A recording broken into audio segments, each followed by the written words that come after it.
from. Mm-hmm. I stayed here in L.A. And the thing about Dwight, the reason I want to interview Dwight is because out of every person on my team, Dwight to me not only the most unique, but has one of the best stories because of people not knowing. I mean, some people know how you are. I didn't know exactly how you are. Everyone knows our Superman personality, but when I got to know you, first thing was not being a daredevil, but you love the roller coasters. Like, remember you wanted to jump off this, or you wanted to go on this. Like, I forget the story. Remind me about the story, but I think it was in San Antonio. Yeah, we was in San Antonio. I was telling you guys that I wanted to do the bungee jump from the top. Bungee jump? Yeah, I wanted to do the bungee jump. So yeah, I've been waiting to do that my whole life, man. I might as well go ahead and get it done. So is there like a certain level, you know what, hey, that's too risky, even after you're done playing, you know what, jump out of an airplane or jumping off a bridge, you know, how it has the straps to the water. Is there like a certain limit that you wouldn't do? No, there's no limit. I do whatever. So, you know, if you jump out of an airplane, it's got to be someone has to be with you first. Someone has to be with me, but I will jump off the airplane. Yes, sir. I will jump off the airplane. I go to space if I could. You know, I'll do anything. I only live once, so, you know, why not try to do bungee jumping or anything like that? You know, I'll do that. Second thing I didn't know about Dwight was how much he loves his snakes. And I think that's unique because I'm only afraid of two things in life, spiders and snakes. I can't. And I have both. And you got both. So let the viewers know. I don't know if you've done an interview about that. You probably have because, you know, you're very vocal. Like, how many snakes, how many reptiles, animals you have in your house? Well, I've had a lot. You know, I've told you guys some of the stories about some of the animals that I've had. But right now I got about 15 snakes. I have some anacondas. I have some reticulated pythons. I have diamond pythons. I have green tree pythons. And that's the gist of all the snakes. My biggest snake is probably about 20 feet right now almost. And he's about 30 pounds. And what do you feed? Is it like mice? Yeah, you get them a rat. 2 rats for the big ones, and then the small ones you give them 1. And they're pretty good, man. They don't talk, so it's not like they're gonna get mad at you or anything. You don't have to name them because they don't have ears, so they really can't hear what you're saying. But you really name them for you. And you know, snakes do have personalities. You know, they're actually fun to be around. You can tell when they're upset and things like that. So it's pretty cool.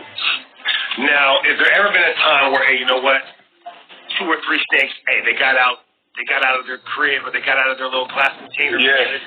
We need help of, you know, somehow. You know, well, there's been a couple of my snakes that have got out their cages, but they didn't do anything. They just found a place to lay and they just stayed there. So they're not really like as bad as what a lot of people try to say they are. They're real docile creatures. And, you know, I love them. You know, I think they're really awesome. I also have a phoenix blonde tarantula. A spider? Tarantula? Yeah. And what does a spider eat? They eat like crickets and stuff like that. So Hey, listen here. In my household, if there's a spider in their bathroom, I don't even kill it. Listen, I don't want nothing to do with it. Don't kill it. Let me have it. It's so funny. I've interviewed Kuz and Caruso, and usually fans want to know because it's unique because of this pandemic, people quarantine, but yet the Lakers, if we resume, are championship contenders, so people want to know, like, workout-wise, I know how you have, and you're a state over there. Like, what are you doing? You're considered probably one of the most well-conditioned athletes in the whole NBA, not alone the Lakers. Like, what are you doing in your quarantine time to stay in basketball shape, just in case a season does happen, hopefully?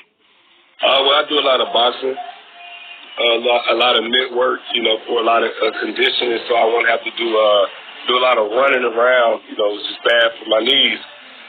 So I try to do a lot of things that are, you know, not too hard on my body, but it's going to give me a really good workout. So I've been doing a lot of boxing. Then I do a lot of strength and conditioning. And I started out the quarantine doing this. It's called a One Punch Man workout. Okay. I don't know if you ever heard of One Punch Man? No, I've heard it. No. So One Punch Man is a show on Netflix. It's about this scrawny guy who looks like he has no power. All it takes is one punch. And he can knock any and everybody out with one punch. You don't even have to punch hard. So he has this workout, and everybody thinks it's just this crazy workout because he's so strong. And it's simple. He does 100 push-ups, 100 sit-ups, and 100 squats, and he runs 2 miles every day. So at the beginning of the quarantine, that was my workout. I would just do that every day. And it's more so not more so about the discipline in doing the workout every day, which was the reasoning behind One Punch Man saying he did this every day. So it's more so discipline because it's like that every day you got to get up and do this workout no matter what's going on at home, no matter how you feel. You know, it's kind of like how we have to be. We got to be disciplined with our training, disciplined with our foods and stuff like that. So I do a lot of that, which has kept me in great shape. You know, I've been watching a lot of Dennis Rodman because people said I got the same hair and all that stuff. So, but you know, he's been amazing to watch him. And you know, I haven't really watched it, but you know, I've been knowing about Dennis my whole life, and just a lot of people giving him the respect that he deserves. You know, for what he's done in the NBA. I think it's very unique when you have someone who is a future Hall of Famer yourself, a 10-time plus All-Star, Defensive Player of the Year, I've accomplished literally every individual. And then I can't even say it's the end of your career because it's not, because of how you're in shape and how well you played this year to show everyone. You could play 4 or 5 years depending on whatever you want, but I think it's curious for fans that want to know is your mindset and thought process of, hey, you know what, to be able to have a chance to come back to L.A., to be able to play with LeBron, AD, and win a championship. Like, what went through your process? I know you were traded in Memphis, but to be able to say, you know what, this is an option where maybe fans thought that it would never have been an option 4 or 5 years ago. I know life comes full circle. Yeah, it's crazy because for me, it really at the moment it wasn't a option. You know, I was really upset about how things ended the last time I was in LA, and I felt like I got so much, you know, criticism, you know, for leaving. And so I was like, man, I would never go back. You know, I hated that place. Like, I was just so upset. And, you know, last summer I was, you know, really working on being able to forgive and allowing my ego to leave, you know, and just work on forgiving people in situations that, you know, I felt like I was wrong in, but, you know, not looking at the picture, like, what did I do in that situation? So it's like, I got to forgive. And, you know, I just sat at home one day and I was like, man, so all the people, all the things, the Lakers, all these situations that I've had, I got to forgive. I got to let this stuff go. And it's like, man, I'm not upset. You know, I repent for just being this way. And then a couple weeks later, I get a call like, hey, would you play for the Lakers? And I was like, of course. I would definitely go back and play for the Lakers. No problem. And then 2 weeks later, I was on the Lakers. And I was like, man, this is just so crazy. Coming back to the team, you know, I just said, you know what? I don't care about anything. I don't care about how many points I score, how many rebounds I get, who gets the praise, how many minutes I play, if my name is going to be in the newspaper, any of that stuff. Like, I don't care. None of that stuff even matters. There's no ego. Just go in there and do whatever the team is asking you to do. If that's running up and down the court, playing great defense, that's on the bench, you know, being the biggest cheerleader, that's throwing up the toss for LeBron, the powder for LeBron before the game, no matter what it is, just do it wholeheartedly and not worry about, you know, what people might say about it. So, you know, that was just my mindset coming into the whole situation, and it's worked out great. You know, it's hard. It was hard at first, once, you know, having to accept it and, you know, letting all that stuff go. But, you know, once I did it, it was like the best feeling in the world. It was like freedom. Man, it's crazy because I can be a testament to that because when you first came in, having talked to you before, it seemed that you were so focused. You were quiet. You were locked in. You were like you said, you did everything that they asked you to do and practice. And then throughout the season, if someone had asked me, if you'd asked me today, like, hey, what's the biggest surprise? I said, Dwight Howard. Why would you say Dwight Howard? I said, Dwight Howard is to me, you could start on 80% of teams on other teams. You block shots, you run the floor, you play defense, a physical presence. And on this team, you can start. So it depends on however you want it because you and Janelle average around the same amount of minutes. You finish the game. You tell me. So when it comes to starting center, so I look at that, and then your athleticism. And this is what I told you. Like, I don't know if your vertical is the same, it's shorter. Like, it's the same. It's the same. It's phenomenal. Where in dunk lines, I'm looking at you before I look at LeBron. Like, yo, what is Dwight going to do? So you were saying that, yeah. For sure. I'm like, yo, hey, Dwight, hey, the crowd going to oohs and ahs with you. So my thing to you is now he's seen you.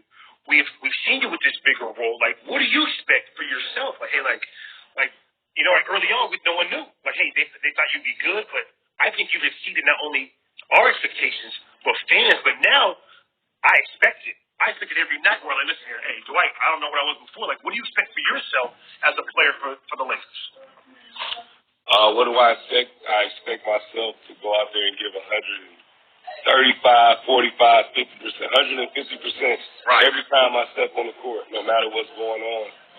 And that's the only thing. Expect me to give my best. I've, over the years, if you play basketball for a long time, like me and you, we've been playing forever against each other. It's just like when you put too much expectations on people or yourself, that's when you tend to get disappointed.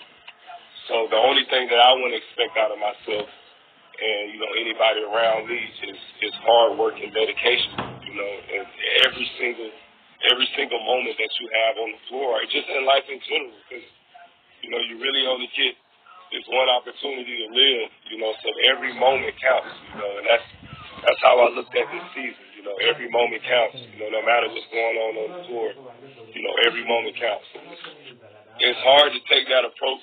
Sometimes, but you have to approach life, basketball, everything we do with every single moment counts because you never know what can happen. I think it's very interesting I think it's very something you have to talk about initially. When you play for the Lakers, right, the history for us going for a championship. And I think of obviously the heartbreak we felt when Kobe passed and playing against him for all those years. Listen, they keep showing the 2010 when he had 40 against me, and we couldn't stop him, and you see that, and then you and you see that transformation of you being a father, we both have kids, him coming back, bringing his daughters like that. I want you to touch on something very short about your relationship with Kobe, a player to, a teammate to now him as a fan, as someone enjoying being a Laker, him showing up to games. I remember I'm shooting the basketball. I see you going over talking to him, and I know we all felt heartbreak as a society. We did, but touch on that a little bit. Oh man, the Kobe situation was just so crazy, man. Crazy. Just all year. I don't know if you remember me asking you at the beginning of the season if you could find me a Kobe plug because I want all the Kobes. Right.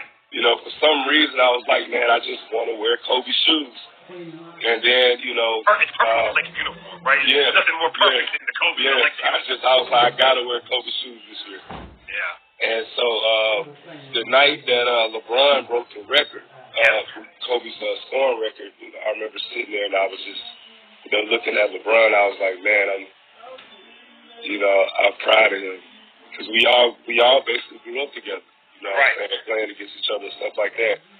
And I was like, man, for him to accomplish what he accomplished, I was like, this is crazy. And so I was like, man, I just got to tell him. And after I told him that, I started thinking about Kobe and all the stuff he's done for the team and all that stuff. And then we wake up, I wake up on the plane and I get that message. Wow.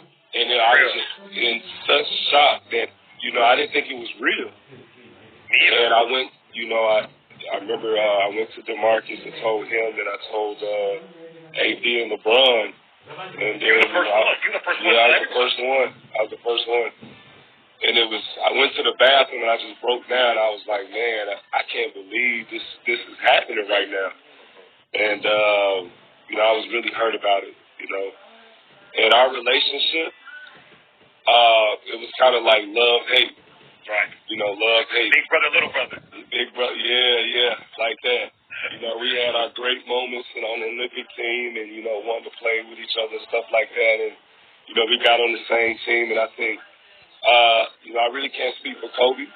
Right. So I speak on myself, in that season that I played here. I think, it's a lot of egos that was in the way of us, being the team that we wanted to be. So starting with myself, I know that I approached that season, wanting to be the best version of myself, but also the man.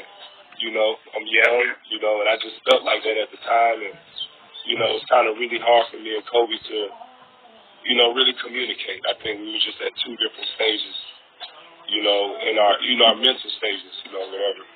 And, we had our disagreements and our moments. And then once I left the team, we got into it, and it was like, we're the worst. We hate each other. Kobe and Dwight, this going back and forth. And I'm like, man, it's not even like that. I was upset about how basketball went, but, I don't hate this man. And over the years, just watching how him and his daughter was at the games and stuff like that, I was like, wow, man, this is a whole different side of, of Kobe. Back. And, I love seeing that because a lot of people, including myself, I only saw the basketball side of him, and then now seeing all this stuff is like, man, this is crazy that, he went from the greatest basketball player to like the greatest dad, for his children. Girl dad. Yeah, and I was like, man, this is amazing to see. So, with someone like you, I mean, you've been the old school NBA to now, obviously, involved in three-point shooting. For you, being a defensive player of the year, an all first-team defense, like, who's been your toughest, two or three toughest players that you've had to guard, maybe from the old to the new, where, hey, this guy's super skilled, this guy it might be his Tim Duncan, fundamentals. Like, who are you maybe from old school now to new school? It's been tough for you. Like, hey, this guy's a problem. This guy's going to be a problem, you being such a lead defender yourself. I would say old school is still the toughest person one of the toughest people to guard from the old school was Alonzo Mourning. And not because he was, super skilled, but he was just so energetic. Right. He's going for every rebound. He's going for every block. He's battling in the paint. This one we can wrestle. Yeah. But the guys like Jermaine O'Neal, Alonzo Mourning, Shaq, Dikembe Mutombo, all these guys that I'm playing against is like, wow. And then I come to the new school guys, and you got a guy like Joker. So I'm used to playing against guys that when they hit the post, they trying to bang. They want to bang. He gonna flop around. Yeah, so I'm like, okay, how do you play somebody like this? So it's fun playing against guys like him, and these new school bigs. I really enjoy the way that the game has evolved. Look at guys like Joel Embiid. I think he's super skilled, and not only is he super skilled, but he's getting that opportunity. I think there's a lot of bigs who can do things like that.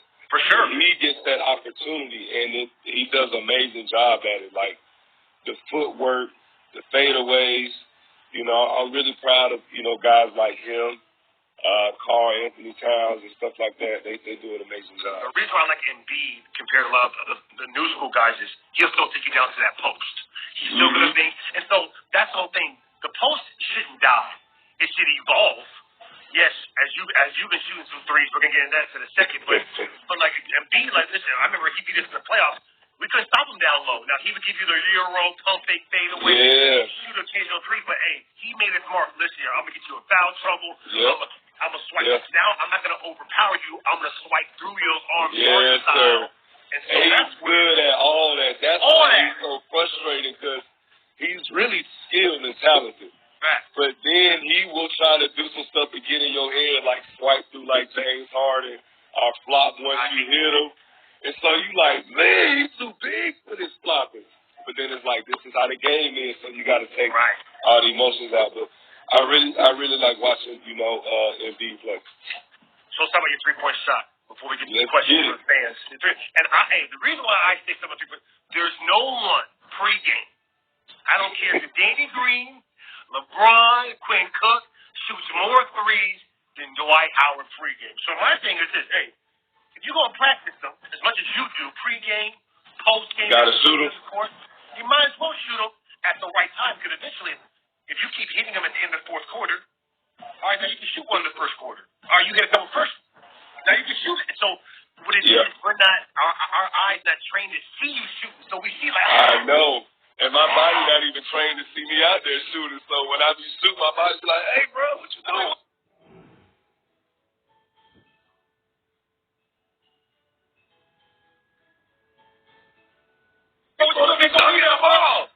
Yeah. So I understand it. But, like, after shooting so many threes this year, I'm like, man, I might as well step back from the free throw line. And then I started making my free throws more. And I was like, yo, this is crazy. Let me just keep practicing. It's more so for me, for form and repetition. Right. And confidence. And, I know right now the coach doesn't want me to shoot threes, and my role is to do one thing. So as much as I want to get out there and shoot the threes like I do in warm-ups and stuff, I'm going to do exactly what y'all need me to do and win. That's it. Hey, you're doing it the right way because, hey, Brooke Lopez was like that. Like, you do it in the fourth quarter, you're winning. You're going to do it when you're up by 20. And eventually, once you start hitting it, and now you become a threat, they're going to say, you know what, Dwight, we want you to shoot 2 or 3 a game. That's what you do. You shoot 2 or 3. Hey, Dwight, they're open. Let it go. Cash out. Yeah. Cash out. Cash out. Hey, I swear. Our last 4 or 5 minutes, I like to open up the questions to the fans to see what they always say about different people. Hey, everyone, send some questions for Dwight. What he doing? Dwight Howard, lethal shooter. Dwight was knocking it down top of the key. I ain't even going to lie to you this year. They want you to resign. We all know Dwight, he ain't going nowhere. What else we got going on here, y'all? Something for Dwight Howard, man. Whatever y'all want to know. So many different questions, stuff like that. Oh, let's go with your favorite moment so far this year. What's been your favorite moment you being a Laker? There's been a couple of them. Everyone's had different opinions. What's yours? My favorite moment, to be honest, every single game, practice, everything.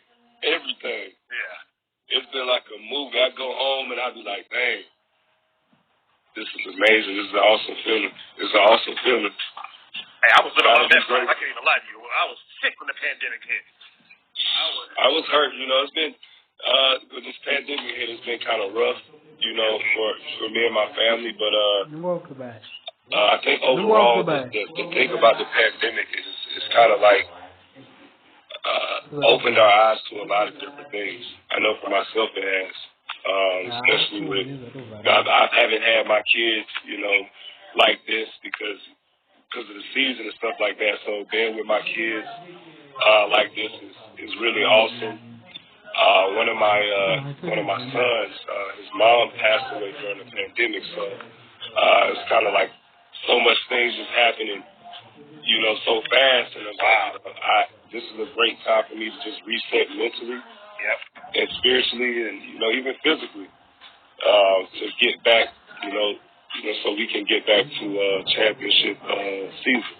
Yeah, I remember you telling me that. I remember reaching out to you. I'm glad you're in a better place and everything. Definitely keep you on my prayers for that. Appreciate that. Another question someone asked, and this is a good one for you, is how is it being teammates with LeBron and AD? And I would say more so for you, LeBron, because you both stars. Yeah. Both played USA. I think you both won a gold together, right? We did.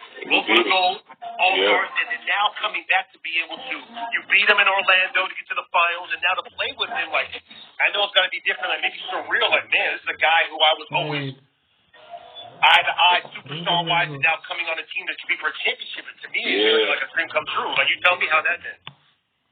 Man, it's been wild, man. I remember telling my sister, man, me and LeBron have been playing against each other since we was 15, 16 years old. Right. And I was like, man, we'll never play with each other. You know, we always like playing against each other. Right.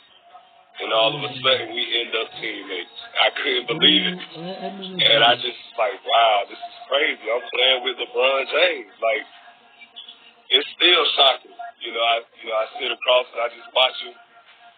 You know, sometimes on the court or in practice, I'm like, this is crazy. And then we got the same similar type personalities where we carry the music around. We want to listen to music all day and rap and sing and make jokes. And I'm like, this is crazy. We like brothers from another mother. It's crazy. It's crazy. What fans don't realize is when he says they're both similar in the music. When I come into the locker room for the game, Dwight Howard has his pod and he's bumping.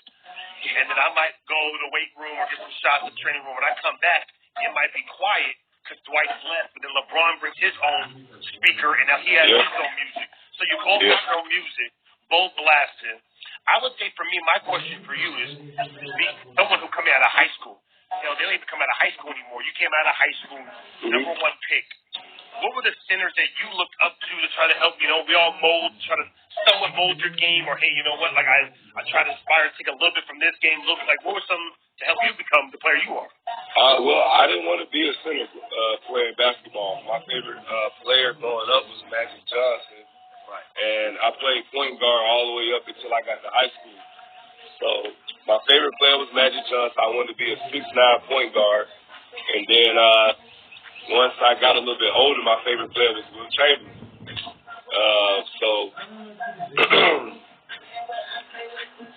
I just thought like being like Magic Johnson was the way to go. For sure. And then I didn't know who Shaq was until I would say my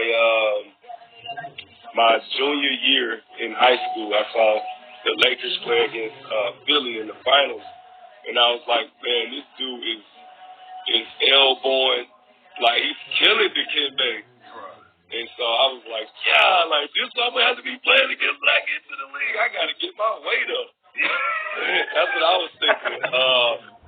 But nah, man, I would say Shaq, and then Kevin Garnett because of his intensity and stuff like that. Yeah. Tim Duncan because it's how he played.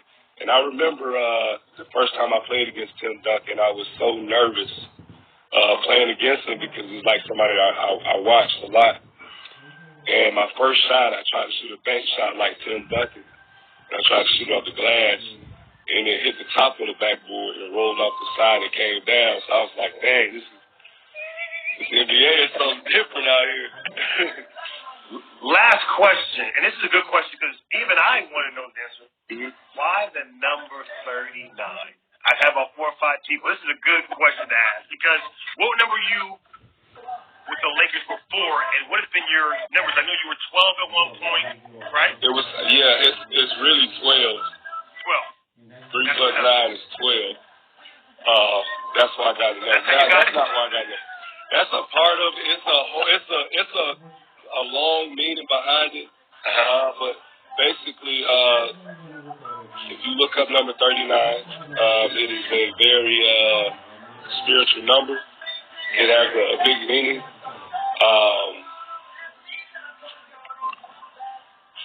So I really can't get into it. That's good. It's a lot. It's a lot. All right. Hey, my boy DJ Bamboozle, you know him, the DJ, Team DJ. He just hit me with, hey, ask him about the Atlantic Celtics, the AAU story. So people don't know this. I played against Dwight twice in high school. They're the only team to beat us. We were the only team to beat us. The only team to beat us.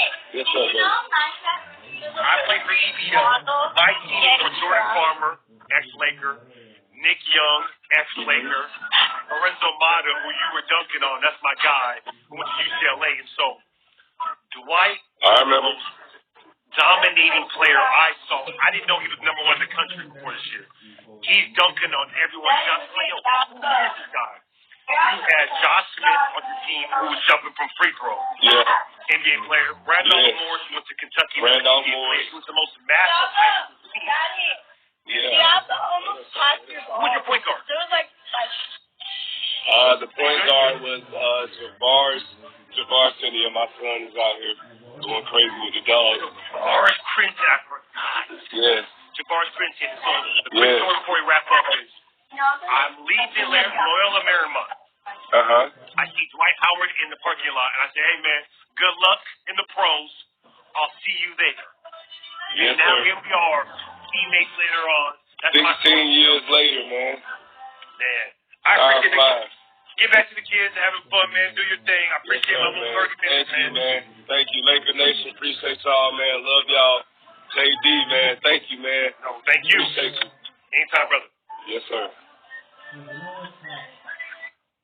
To zero 15 tysiąc.